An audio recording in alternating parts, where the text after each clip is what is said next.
welcome back to my channel, and today in this video we are going to study about secondary lymphoid organs.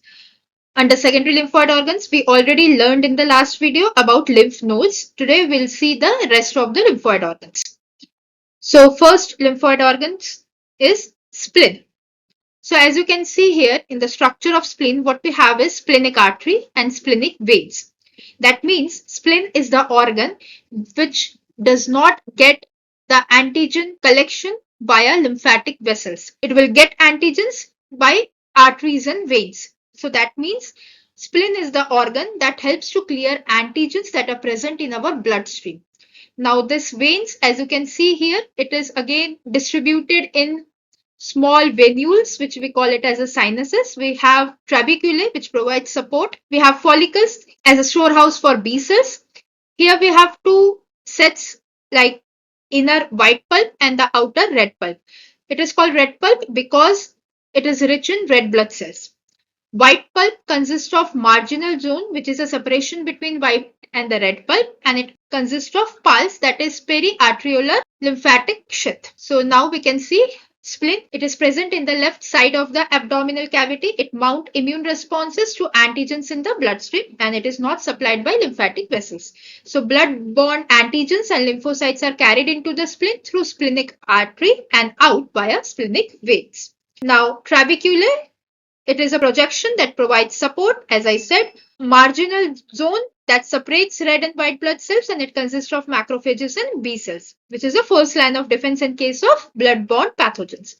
Red pulp because it is populated with red blood cells, also contains macrophages and some lymphocytes. And this is the site where old and defective red blood cells are destroyed and removed. White pulp consists of pulse, as I said, periarteriolar lymphoid sheath populated with T cells as well as B cells, follicles. Now, if we see the path, so any blood-borne antigens and lymphocyte, they will enter spleen through splenic arteries. From there, they will enter into the marginal zone. Now, here in the marginal zone, the antigens get trapped by dendritic cells or get trapped by the B cells. If it get trapped by the antigens, then it will enter to the pulse where T cells are present. T cell will get activated and form TH and TC cell. TH is a helper cell. It can also activate the B cell and also the TC cells. Here, if B cell is encountering antigen, it will enter into the follicles where it undergo B cell activation. Now, once the B cell gets activated, it in turn can activate the TH cell by entering into the pulse, or some B cell population will enter the follicles forming the germinal centers, as we already saw like in lymph node. In lymph node also we found such type of path only, that B cell after undergo activation, it can have two paths, either enter to the follicle creating a germinal center, or it can proceed further and present that antigen to the T cells. So same like lymph node only, here also in spleen the path is the same. Now coming to the malt, as the name suggests, M. So mucus tissue. So these are present in the mucus. These are mucosa associated lymphoid tissue. So whenever any pathogens enter our body via this mucus tissue, so these are the sites where the antigen will first encounter any immune cells. So these malt can be known by various other names. One is BALT, that is bronchus associated, that is in our lungs, or NALT, nasal associated, or GALT, that is gut associated. Now, if you see the structure of GALT, that it is barely organized cluster of lymphoid cell which is present in the lamina propria of intestinal villi. The well-organized structures such as tonsils, adenoids, appendix, Peyer's passage, these are found within the intestinal lining, which contains the T cell zones. So our appendix, the tonsils, adenoid, Peyer's passages, these are also the cells of lymphoid tissues only. These are lymphoid tissues only that contains the T cells. Now this is the overall figure which shows types of lymphoid tissues in different parts of our body. Like as you can see in the mouth, we have LALT. L means larynx associated lymphoid tissue.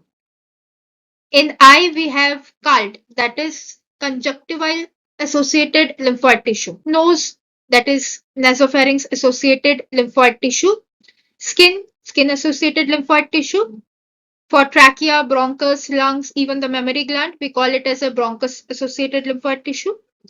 Esophagus and stomach and intestine comes under gut-associated lymphoid tissue. In urinary tract, we have vault, that is vagina-associated lymphoid tissue, and TALT, which is testis-associated lymphoid tissue. Now, this ear TALT, this is, I'm not sure. I'll see and let you know in the comment section, but I guess it is some name of the tube present in our ear, that something tube associated lymphoid tissue. So we have various lymphoid tissues in various parts of the body that provides us protection from the antigens that enters through that particular path. Now this is the diagram showing the pear patch which is present in our small intestine and the M cells which is present in our digestive tract. So they are also rich in lymphocytes, T cells, B cells. So they also helps to protect whenever any antigen enter via such routes. Similarly for M cells also, it contains pockets which consist of Th cells, B cells, macrophages. So all the cells of the immune systems are present that provides protection whenever any antigens enter in our body or tries to enter in our body through this path. So that's all for this lymphoid tissues. And if you found the video informative, please do like, share and subscribe the channel and hit the bell icon for the next video notification. Till then, stay safe, stay happy.